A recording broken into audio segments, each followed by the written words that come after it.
Bonjour, le Bénin démarre ce matin sous de bons auspices avec toute l'équipe déjà bien en place. Bonjour et merci de nous rejoindre sur votre programme matinal d'information et d'actualité. Nous sommes le 16 mai 2025 et au menu ce matin, chers Lève-Tôt, on fait le bilan du Festifis 2025. Vous l'avez compris, amis téléspectateurs, nous prendrons ce matin la direction de Niki qui a du 6 au 10 mai 2025 vibré au rythme du 7e art à l'occasion de la 5e édition du Festival international des films identitaires et solidaires.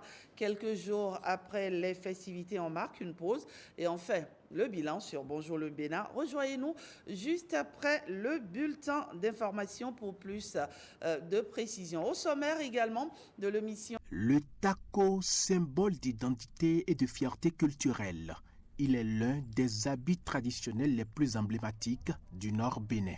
Son port est indissociable de celui du chapeau, élément essentiel de cet accoutrement.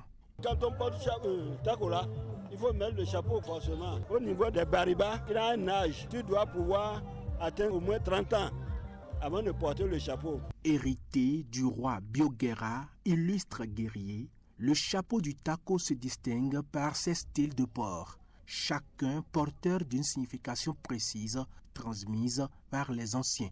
Quand on porte le chapeau, on met devant comme ça là. Ça veut dire que j'ai atteint quoi? Ce que je veux. Là, c'est dans le domaine des princes et des rois. Et leur chapeau doit être tout blanc. Maintenant, pour les vrais baribas, le chapeau gourand. Donc, si tu vois qu'il met le chapeau comme ça devant là, ça veut dire qu'il vit dans l'opulence. Il a des enfants, il a des femmes, il a des bétails, et la nourriture, tout ça, là, rien ne le manque. Quand on met ça du côté droit comme ça veut dire qu'il espère quoi, quelque chose. Mais qu'il remercie d'abord Dieu. Il met ça côté gauche là, ça veut dire qu'il n'est pas satisfait d'abord de la vie quoi. Quand on tourne ça derrière ici, ça veut dire que lui, il est chef, il est roi, et même s'il n'est pas roi, il est bariba et il est puissant dans le domaine des traditions. Maintenant, quand on soulève le chapeau aussi, donc on dit que j'attends alors les promesses de Dieu quoi. Et encore, ce sont les jeunes qui peuvent porter ça comme ça. Si tu vois un vieux, il porte le chapeau comme ça veut dire qu'il a eu un malheur. Confectionné artisanalement, le taco incarne la fierté des baribas et du Bénin tout entier. Il est désormais incontournable lors des foires et événements culturels dans le septentrion. On l'installe avec ceci. La ville de Niki a du 6 au 10 mai 2025 vibré au rythme du 7e art à l'occasion de la 5e édition du Festival international des films identitaires et solidaires.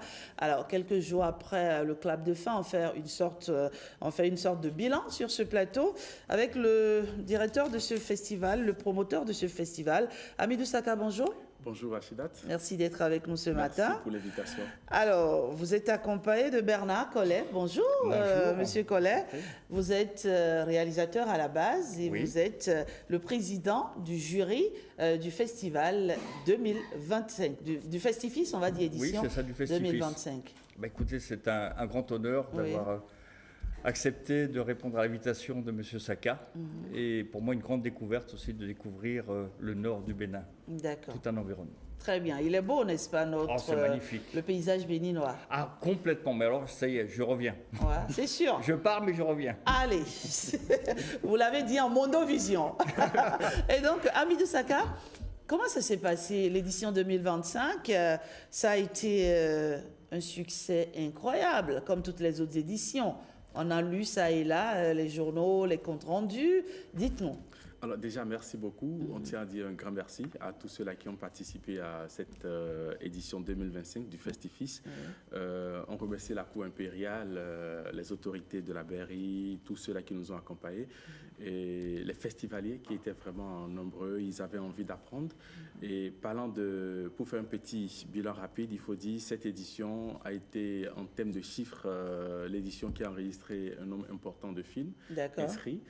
Combien au total? Il y a au total 240, 240, mais tous n'ont pas été sélectionnés malheureusement parce qu'il y avait un thème pour l'édition, donc il fallait sélectionner les films qui se rapprochaient du thème de cette édition. Le thème, c'est cinéma et droits humains pour un développement local durable.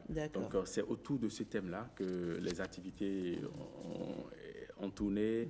Il faut dire qu'il y a eu la présence du professeur Léon Biobugou qui a dirigé la conférence inaugurale avec un parterre d'invités, les autorités de la Cour impériale qui étaient là, et également l'apport de ceux-là qui étaient invités en tant que réalisateurs, qui ont fait vraiment des apports sur le thème, parce que le thème de la conférence portait sur le grand thème de cette édition-là, qui est cinéma et droits humains.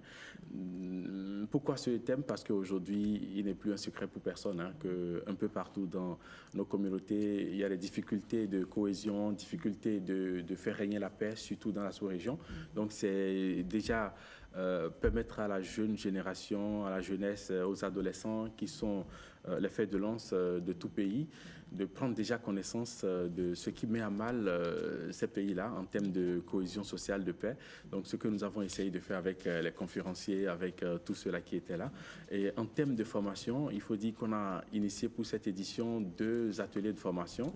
Un atelier en actorat et un autre en réalisation de films documentaires. Et ces ateliers ont connu vraiment la présence remarquable des participants à cet atelier-là, parce que déjà, il y a eu un appel qui a permis de sélectionner 15 pour l'atelier réalisation et 25 pour l'atelier actorat, jeu d'acteur. Mais au finish, la demande au niveau de l'atelier de jeu d'acteur a été vraiment très, très grande. Donc, on a été obligé d'élargir et on s'est retrouvé à 37 participants pour l'atelier et actorat. Donc, il faut dire combien déjà les jeunes sont intéressés par... Il y a l'engouement autour du festival. Justement. Et bien entendu, M. Collet a eu la lourde responsabilité, voilà, de juger, on va dire, d'une certaine manière. J'étais entouré d'un jury conséquent. Et il faut dire qu'il y a tellement de films à découvrir qui viennent quand même de près de 20 nationalités différentes. Donc c'est pratiquement le monde s'est retrouvé à Niki. Et il y a une telle qualité aussi qu'il est toujours très difficile de décerner des trophées.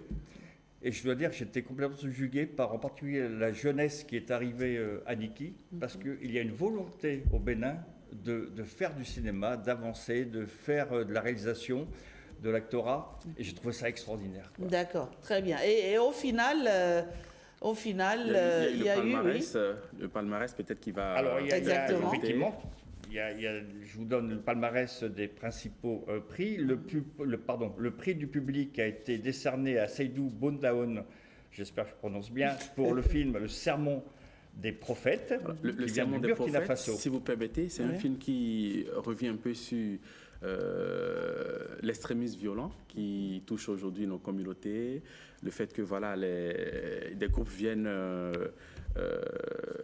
présenter quelques présents, apporter des cadeaux, apporter quelques objets pour récupérer la jeunesse et les mettre dans leur rang. Donc ce film portait sur cette thématique-là et c'est vraiment fort parce que c'est une thématique d'actualité. Et le sujet, il est vraiment brûlant et ce film a été primé. Le prix du public a été nommé Prix Cinco du Sinamboko Serotoru Tukosari. Le Sinamboko Serotoru Tukosari, c'est l'empereur qui est là. Donc chaque fois, le prix du public porte le nom de l'empereur qui est là. Très bien. Alors on poursuit rapidement avec le palmarès. Le meilleur film béninois. Donc le prix Dumka du Baroutem, qui était Babalao de Cyril Noyales, du Bénin et France, avec une mention spéciale. Le prix du meilleur film africain, dénommé le prix Bioguera, c'est La danse des devins, de Issa Tiendra Beo. Je m'excuse, Tiendra Beo. J'ai un peu de difficulté avec ça va. Nom. Voilà, un film Burkina Faso. D'accord, très bien. Alors, Amidou Saka, vous poursuivez rapidement. Il y a eu également le prix de la meilleure réalisation, qui est dénommé prix Nyon Kongi, qui n'est plus à présenter, la Reine Mère. Donc, c'est un prix qui permet de récompenser la meilleure réalisation, et c'est allé à Nomade de Mongolie, de Matisse Béadjel, qui est un réalisateur français. Ce film a été tourné cette année même, en 2025, qui est un documentaire de 110 minutes. Il faut dire, ce film retrace un peu l'aventure de ce réalisateur dans cette région du monde, où il essaie de raconter un peu son quotidien, comment est-ce que les gens vivent, et ce qui fait vraiment que le film est un film universel et qui traite d'un sujet d'actualité, les droits, comment avoir accès à l'eau, comment avoir accès aux loisirs. C'est vraiment un sujet très bien développé par ce réalisateur. Il y a le prix du meilleur film international qui est dénommé prix Sakayerima, qui est décerné au film Géant de la glace à la dérive de Jean-Pierre Roussoulière. C'est un film français et guadeloupéen, donc documentaire de 29 minutes, qui a permis en tout cas de parler un peu de ce que le monde va pouvoir prendre conscience en termes des actions qui détruisent l'environnement.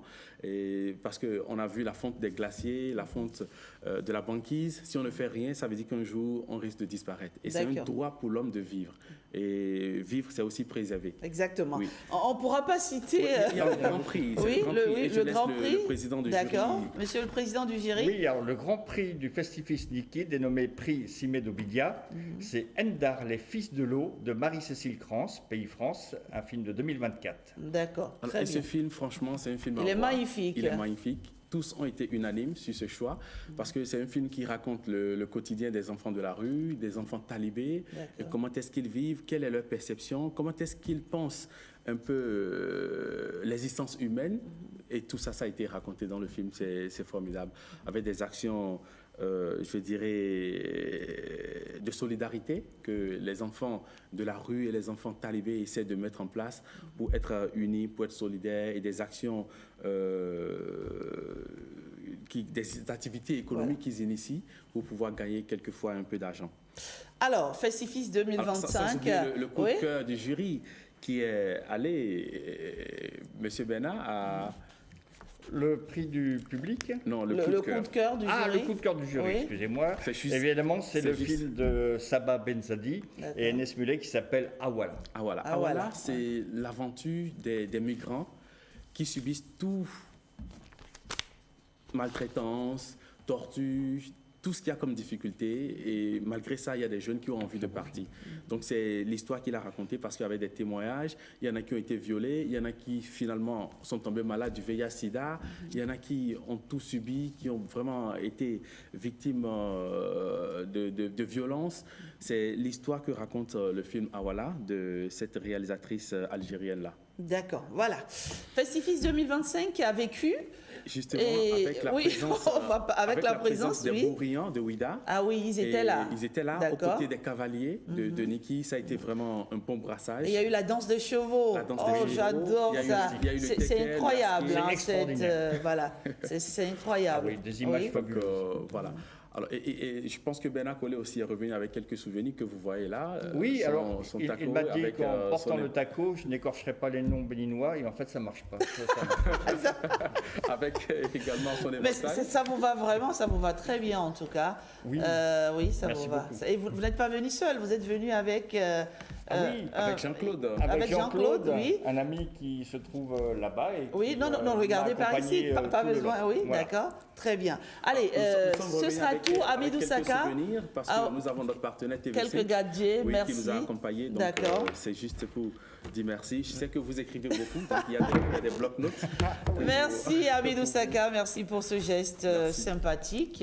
Merci Bernard Collet, vous rentrez déjà Alors, nous rentrons dimanche. Dimanche, d'accord. Mais nous allons revenir parce que rapidement, nous avons un projet de réalisation avec monsieur Amidou Saka, donc voilà, qui va se dérouler aussi dans le nord du Bénin et qui a pour but de montrer un petit peu comment la cohésion peut fonctionner malgré les aléas du temps et puis de ce qui peut se passer au-delà des frontières.